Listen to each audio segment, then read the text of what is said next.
ప్రపంచానికి పెద్దన్న అని చెప్పుకున్నాడు. శాంతి దూతనంటూ గొప్పలకు పోయాడు. పెద్ద పెద్ద యుద్ధాలు జరగకుండా నేనే ఆపేశానన్నాడు. అంతన్నాడు ఇంతన్నాడు. మరి ఇప్పుడు ఏం చేస్తున్నాడయ్యా అంటే గల్ఫ్ దేశాలని గత్తర పట్టిస్తున్నాడు. ప్రపంచాన్ని భయభ్రాంతులకు గురిచేస్తున్నాడు. ఇదంతా ఎవరి గురించి అనుకుంటున్నారా? అయితే ఈ స్టోరీ చూడాల్సిందే మీరు. ప్రపంచ దేశాలకు పెద్దన్నగా చెప్పుకునే అమెరికా అధ్యక్షుడి తీరుపై బయటకు కొన్ని లోపల కొన్ని దాదాపు అన్ని దేశాలు ఇలాగే మాట్లాడుకుంటున్నాయి. ఇరాన్, ఇజ్రాయెల్ దేశాల మధ్య జరుగుతున్న యుద్ధాన్ని చూసి ట్రంప్ వైఖరిని తీవ్రంగా తప్పుపడుతున్నాయి.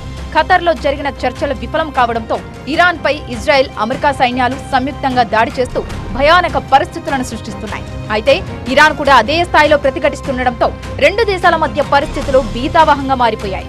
ఎప్పుడు ఏం జరుగుతోందో తెలియని సిచ్యువేషన్ కనిపిస్తోంది. ఈ పరిస్థితులను చూసి ప్రపంచమంతా ఇప్పుడు ట్రంప్నే తిట్టుకుంటోంది. గతంలో ఎన్నోసార్లు తనను తాను శాంతి దూతగా అభివర్ణించుకున్న డొనాల్డ్ ట్రంప్ ఇప్పుడు అశాంతి దూతగా మారిపోయారని ఇంటా బయట దుమ్మెత్తిపోస్తున్న పరిస్థితి. రెండోసారి అధికారంలోకి వచ్చాక మేక్ అమెరికా గ్రేట్ అగైన్ అనే లక్ష్యంతో ముందుకు సాగుతున్న ట్రంప్ కఠిన నిర్ణయాలతో హడలెత్తిస్తున్నాడు. ప్రపంచ దేశాలపై టారిఫ్లతో టారెత్తిస్తున్న ట్రంప్ తనను తాను శాంతికి మరో రూపంగా చెప్పుకోవడం విశేషం. అంతేందుకు అప్పట్లో భారత్, పాక్ల మధ్య ఉద్రిక్త పరిస్థితులను చల్లబరిచి యుద్ధం రాకుండా ఆపింది తానేనని ప్రకటించుకున్నాడు ఇదే ప్రెసిడెంట్. అలాంటి డొనాల్డ్ మాట దొల్లడానికి ఎంతో కాలం పట్టలేదు. అణ్వాయుధాలు తయారు చేస్తోందన్న కారణం చూపుతూ ఇజ్రాయెల్తో కలిసి ఇరాన్ పై విరుచుకుపడుతున్నాడు. దీంతో ఇన్నాళ్లు శాంతి మంత్రం పఠించి తనను తాను శాంతి దూతగా చెప్పుకున్న ట్రంప్ తన వక్రబుద్ధి పోనిచ్చుకోలేదు అన్న విమర్శలు వెల్లువెత్తుతున్నాయి. ఈ ముఖానికి ఇంకా నోబెల్ శాంతి బహుమతికి తాను అర్హుడినంటూ ఎప్పట్లో ప్రకటించుకున్నాడు ఈ తుంటరి ట్రంప్. ఇరాన్, ఇజ్రాయెల్, పాకిస్తాన్ వంటి దేశాల మధ్య శాంతి చర్చలు జరిపానని చెప్పుకున్నాడు.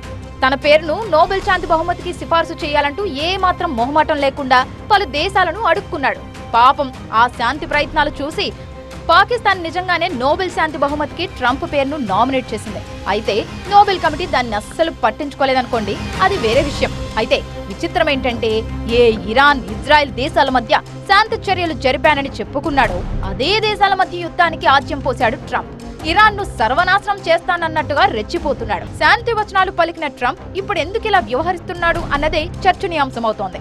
ప్రస్తుత యుద్ధంతో ఇరాన్ అణ్వాయుధ సామర్థ్యాన్ని పూర్తిగా నిర్వీర్యం చేయడమే ట్రంప్ లక్ష్యంగా తెలుస్తోంది.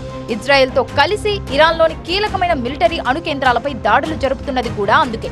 ఇరాన్ అణ్వాయుధాలు పొందకుండా నిరోధించడం, వారి బాలిస్టిక్ క్షిపణి కార్యక్రమాలను ధ్వంసం చేయడంతో పాటు అక్కడ పాలనా మార్పు ద్వారా దౌత్యపరమైన సైనిక శక్తిని పూర్తిగా కూల్చివేయడమే ట్రంప్ లక్ష్యంగా తెలుస్తోంది. తద్వారా మిడిల్ ఈస్ట్ కంట్రీస్ లో అమెరికా ఆధిపత్యాన్ని నిలబెట్టుకోవచ్చని భావిస్తున్నారు ట్రంప్. అయితే అమెరికా అధ్యక్షుడి ఈ ధోరణి ఇంటా బయట విమర్శలకు కారణమవుతోంది. ట్రంప్ ను వరుసబెట్టి టార్గెట్ చేస్తూ ఆయన నుంచి ఇప్పటికే భారీ స్థాయి పరువు నష్టం దావాను ఎదుర్కొంటున్న న్యూయార్క్ టైమ్స్ మరోసారి ట్రంప్ తీరును తప్పుబడుతూ కథనాలు వెలువరించింది. ఆయన తీరును ఏకిపారేసింది.